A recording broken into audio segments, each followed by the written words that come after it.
Walter White dijo más de 200 mentiras a lo largo de las 5 temporadas de Breaking Bad, convirtiéndolo posiblemente en el personaje televisivo más engañoso jamás creado. Cada mentira supuestamente era para proteger a su familia, ¿o no? Bryan Cranston no solo interpretó a Walter White, sino que se transformó en él tan completamente que le valió 4 premios Emmy, 3 Globos de Oro y cambió nuestra perspectiva sobre los antihéroes televisivos. El mismo actor que nos hizo reír como el padre bobo de Malcolm, el de en medio, se transformó en la figura paterna más aterradora de la televisión. Les contaré la transformación completa de Walter Hartwell White, de un afable profesor de química a uno de los narcotraficantes más temidos del suroeste. Capítulo 1. Walter White no siempre fue Heisenberg. En su época, este tipo era realmente brillante. Hablamos del cofundador de una empresa tecnológica que con el tiempo valdría miles de millones. Realizó una investigación que le ayudó a ganar un premio Nobel de Química. Y entonces, la vida se volvió cruel. Tras una desastrosa fiesta del 4 de julio con sus socios, Walter abandonó todo y vendió su parte por solo $5,000. Al cumplir 50 años, Walter vive la pesadilla de cualquier hombre de mediana edad. Da clases de química a adolescentes irrespetuosos a quienes les importan un bledo las estructuras moleculares y, mira esto, lava coches en su segundo trabajo, los mismos coches de sus propios alumnos. Una experiencia humillante que destrozaría a cualquiera. Su situación familiar parece perfecta desde fuera. Su hermosa esposa Skyler, su hijo adolescente Walter Jr. y un bebé en camino. Pero Walter se está hundiendo financieramente y el peso de la mediocridad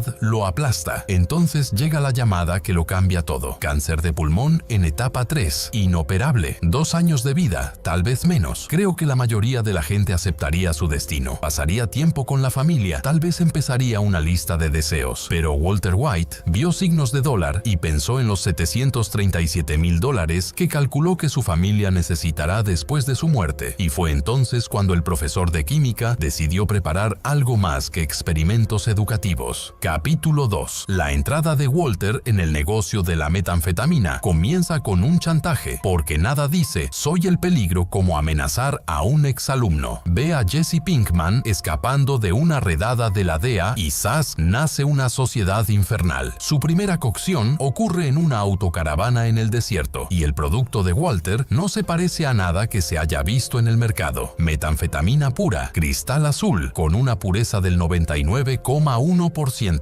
Pero esa pureza no significa seguridad, sobre todo al tratar con distribuidores llamados Crazy 8 y Emilio. Es en este punto donde podemos ver la verdadera naturaleza de Walter por primera vez. Cuando Emilio lo reconoce de la redada de la DEA y cree que es un informante, Walter no entra en pánico, sino que improvisa. Usando sus conocimientos de química, crea gas fosfina que mata a Emilio instantáneamente e incapacita a Crazy 8. Las consecuencias aceleran la transformación de Walter, casi literalmente. Encadena a Crazy 8 en el sótano de Jesse y durante días contempla la posibilidad de asesinarlo. Cuando finalmente descubre que Crazy 8 tiene un fragmento de placa roto para atacarlo, Walter no lo duda, lo estrangula con un candado de bicicleta y empieza a calcular su próximo movimiento. Adopta el alias Heisenberg y empieza a forjarse una reputación que con el tiempo aterrorizará a toda una región. Construir un imperio implica lidiar con gente peligrosa. Y Walter está a punto de conocer a alguien que hace que Crazy 8 parezca un oso de peluche. Capítulo 3. Entra Tuco Salamanca, un capo psicópata con un temperamento más débil que la paciencia de Walter para la incompetencia. Cuando Tuco les roba el producto y golpea a Jesse sin piedad, la mayoría de la gente se conformaba con lo perdido. Walter entra en la guarida de Tuco con una bolsa de lo que parece metanfetamina, pero en realidad es mercurio fulminado. La explosión que sigue no se trata solo de cobrar. Es Walter anunciando al mundo criminal que Heisenberg no es alguien con quien se pueda jugar. A partir de ese momento, Walter ya no se limita a cocinar metanfetamina. Está orquestando su propia leyenda. Pero las leyendas tienen consecuencias. El comportamiento errático de Tuco se intensifica hasta que secuestra a Walter y a Jesse, planeando obligarlos a cocinar para el cártel mexicano. Durante su escape, el agente de la DEA Hank Schrader, cuñado de Walter, mata a Tuco en un tiroteo. tiroteo. La ironía es deliciosa. Hank no tiene ni idea de que acaba de eliminar un problema para la empresa criminal secreta de su cuñado. Walter lleva una doble vida tan compleja que su cuñado, agente de la DEA, sin saberlo, protege su operación de metanfetamina. A medida que avanza la situación, Walter aprende una lección vital sobre el narcotráfico. No basta con ser inteligente, hay que ser despiadado. Y la despiadado es precisamente lo que distingue a Walter White de Heisenberg. Hablando de despiadado, déjame preguntarte algo. ¿Hasta dónde llegarías para proteger una mentira? Deja tu opinión en los comentarios, porque Walter está a punto de mostrarnos lo profundo que puede hundirse alguien cuando el orgullo se vuelve más importante que la moral. Capítulo 4. La hora de aficionado de Walter termina cuando conoce a Gustavo Fring, dueño de un restaurante de pollo que en realidad es el distribuidor de drogas más sofisticado del suroeste. Gus representa todo lo que Walter cree que quiere ser: profesional, calculador e increíblemente rico. Trabajar para Gus significa cocinar en un laboratorio clandestino de vanguardia por $1 millón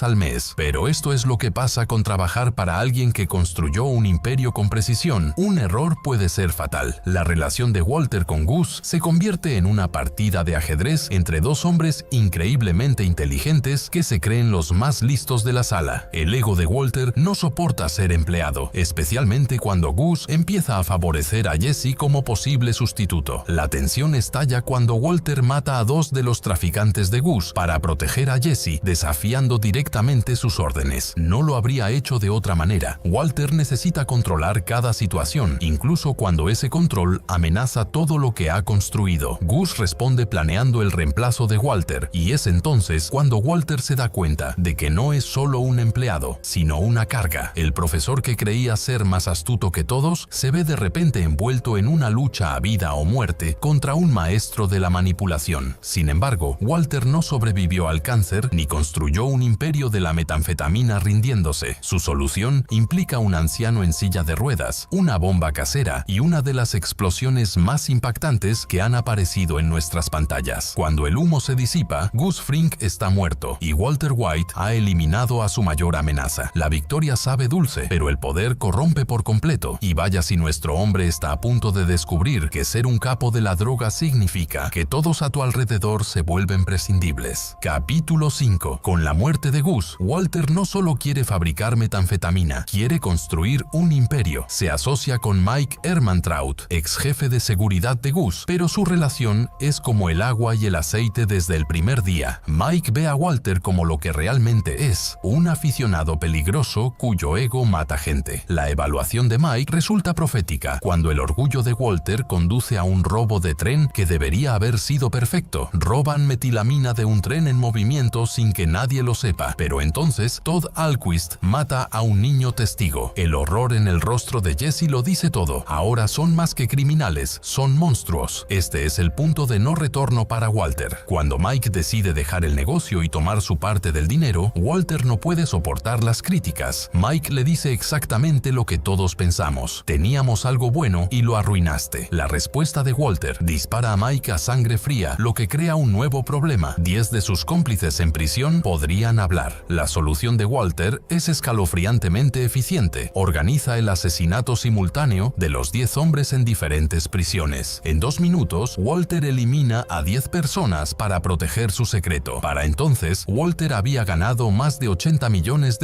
pero el dinero nunca fue lo importante. Se trataba de poder, respeto y demostrar que Walter White no era el fracaso que todos creían. Por desgracia para Walter, la arrogancia destruye todo lo que ha construido. El principio de su fin proviene de la fuente más inesperada, un libro de poesía en su inodoro. Cuando Hank encuentra Hojas de hierba de Walt Whitman con una dedicatoria de Gale, todo encaja. Su afable cuñado ha sido el capo de la droga al que ha estado persiguiendo desde siempre. Capítulo 6. Un descubrimiento lo cambia todo. Hank se enfrenta a Walter en su garaje y por primera vez Walter no puede mentir para salir de ahí. El juego del gato y el ratón que sigue es brutal. Dos miembros de una familia intentan destruirse mutuamente mientras mantienen la apariencia de normalidad. La desesperación de Walter lo lleva a crear un video de confesión falsa, afirmando que Hank es el verdadero Heisenberg. Es brillante, manipulador y destruye por completo cualquier posibilidad de reconciliación familiar. Pero Walter no ha terminado de quemar puentes. Cuando Jesse descubre que Walter envenenó a Brock para manipularlo, su colaboración estalla en una guerra abierta. Jesse se alía con Hank para acabar con Walter, lo que lleva a un enfrentamiento en el desierto donde Walter ha llamado a un escuadrón de la muerte. El tiroteo que sigue destruye todo lo que Walter decía estar protegiendo. Hank muere, Gómez muere y Walter ve cómo ejecutan a su cuñado mientras ruega por su vida. El hombre que decía que lo hacía todo por su familia acaba de hacer que la maten. En su última llamada a Skyler, Walter finalmente admite la verdad. Lo hice por mí. Me gustaba, era bueno en ello y estaba vivo. Tras 5 temporadas de mentiras sobre proteger a su familia, Walter finalmente confiesa que siempre se trató de su propio ego. Pero incluso en la derrota, Walter White tiene una última lección que enseñarnos sobre el precio del orgullo. Capítulo 7. El último acto de Walter tiene lugar en su 52º cumpleaños, exactamente 2 años después de su diagnóstico de cáncer. Regresa a Albuquerque no en busca de redención, sino de venganza y un cierre a su manera. Envenena a Lydia con ricina, elimina a todo el equipo de Jack con una ametralladora a control remoto y libera a Jesse del laboratorio de metanfetamina donde ha estado prisionero. Pero el momento más revelador llega cuando Jesse se niega a matar a Walter, diciéndole que lo haga él mismo. Walter muere solo en el laboratorio de metanfetamina, herido por su propia ametralladora, rodeado del equipo que se convirtió en su obsesión. Muere con una sonrisa, no porque haya encontrado la paz, sino porque finalmente consiguió lo que siempre quiso, ser recordado como alguien importante. La trágica ironía de la historia de Walter White es que él ya importaba, era maestro, padre, esposo, pero eso no fue suficiente para su ego. Necesitaba ser temido, respetado y recordado como poderoso. Al final, la transformación de Walter White de Mr. Chips a Scarface no se debió a las circunstancias ni a la desesperación, sino a una decisión. Cada mentira, cada asesinato, cada traición fue una decisión de priorizar su orgullo por encima de todo lo demás. En mi opinión, Walter White no fue una víctima de las circunstancias que gradualmente se volvió malvado. Siempre fue Heisenberg. Solo necesitaba una excusa para dejar salir a ese monstruo. El cáncer no creó al villano, solo le dio permiso para dejar de fingir ser un buen hombre. ¿Qué opinas? ¿Walter White fue un buen hombre que se volvió malvado o siempre fue un monstruo esperando el momento oportuno? Cuéntamelo en los comentarios.